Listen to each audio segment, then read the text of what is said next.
Hello, I'm Hermione Granger, and I'm here to talk to you about 3 books that I think you might like. Do you ever feel like the odd one out?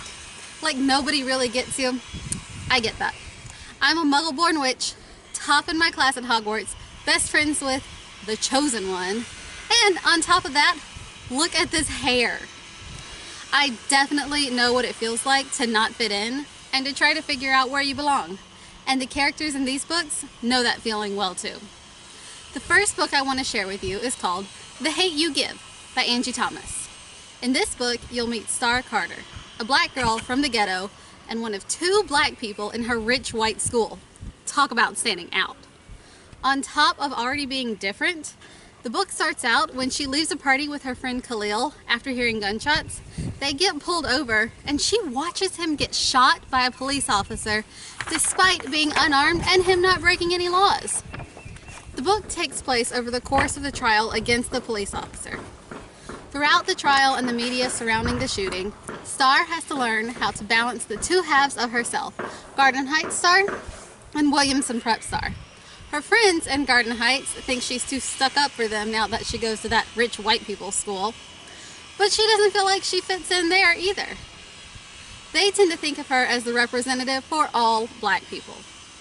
Throughout her journey, Star has to deal with gang violence and threats since her father used to be in a gang and Khalil was being recruited by gangs, racist comments from one of her so-called friends at Williamson Prep, family drama between her and her half-brother Seven and Seven's other half-sister, who isn't actually even related to Star, and hiding her relationship with the white boy, Chris, from her father. She's just trying to do the right thing and help justice be served, but can she do that and still keep her 2 worlds separate? To find out, read The Hate U Give by Angie Thomas. The second book I want to talk to you about is Your Welcome Universe by Whitney Gardner.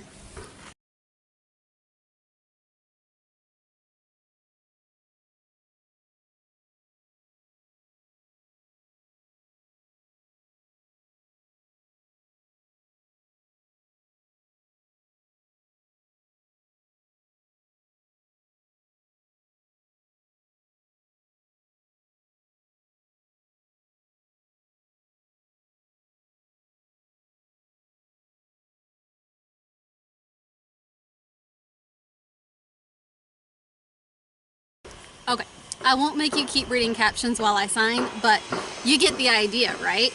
It's not so easy being deaf when you're surrounded by hearing people all the time. So what if Julia painted some art on a wall at her old school? A little graffiti never hurt anyone. Besides, she was only trying to cover up an awful comment someone else painted about her best friend.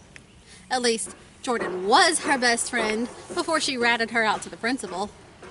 Now, on top of being betrayed by her best friend, whom she still has to see all the time at McDonald's where she works, she has to figure out how to find her place at her new school where it seems like nobody wants to take the time to understand her.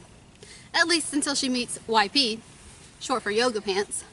YP and Julia start out texting back and forth to communicate, but by the end of the book, YP has gotten so good at signing that they don't need to text anymore when they're together. One day they're hanging out and YP is clearly upset about her weight and makes the comment to Julia, "Nothing big is beautiful."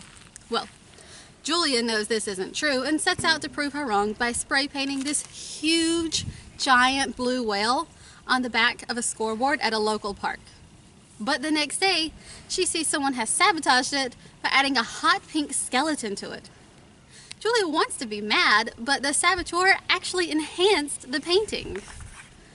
Throughout the school year, YP and Julia work to figure out who this mysterious saboteur is and keep trying to one-up him, all without getting caught, because that's kind of why Julia was expelled in the first place. To find out if they catch the saboteur and if they get caught, read the book Your Welcome Universe by Whitney Gardner. This is how I kill someone. That's how the last book I'm sharing with you starts off. Alex Kraft knows she's different. When her sister Anna is raped and murdered and the murderer gets off, Alex decides to take justice into her own hands. While she gets away with murder, she feels no remorse for killing him. He was a rapist and a murderer and would have only gone on to hurt someone else. But because Alex knows she has this violence inside her, she knows she can't be trusted around other people. She keeps herself isolated, not wanting to get close to anybody, so she doesn't hurt anybody else. And she's good at it too. She doesn't mind not having friends because she knows she's not normal. But then the local preacher's kid, whom everybody calls PK, decides to befriend her. They attend a few parties together at the local abandoned church in the woods, where all the teens hang out. Alex even starts to develop a relationship with Jack, the school jock, who turns out to be actually a lot nicer than Alex thought boys could even be. This book is told in alternating perspectives between Alex, PK, and Jack. But neither PK nor Jack know about Alex's violent tendencies, at least not yet. But when another child molester is found dead and burned in his home, and the police label the incident as an accident, how long can Alex keep her secret from Jack and PK? And should she? Join these three friends as they navigate high school, friendships, and dating issues of gender inequality in The Female of the Species by Mindy McGinnis. Fair warning though, there are some difficult scenes in this book involving rape and violence, so read with caution. So, just to recap, if you're feeling like the odd one out, or like you don't quite fit in, check out these three books. The Hate U Give by Angie Thomas, featuring Star Carter, a black girl from the ghetto who attends a suburban prep school. Your Welcome Universe by Whitney Gardner, with Julia, the deaf girl who gets expelled because of a little bit of graffiti art. And The Female of the Species by Mindy McGinnis, with Alex Kraft, vigilante serial killer or bringer of justice. Once again, I'm Hermione Granger, and happy reading!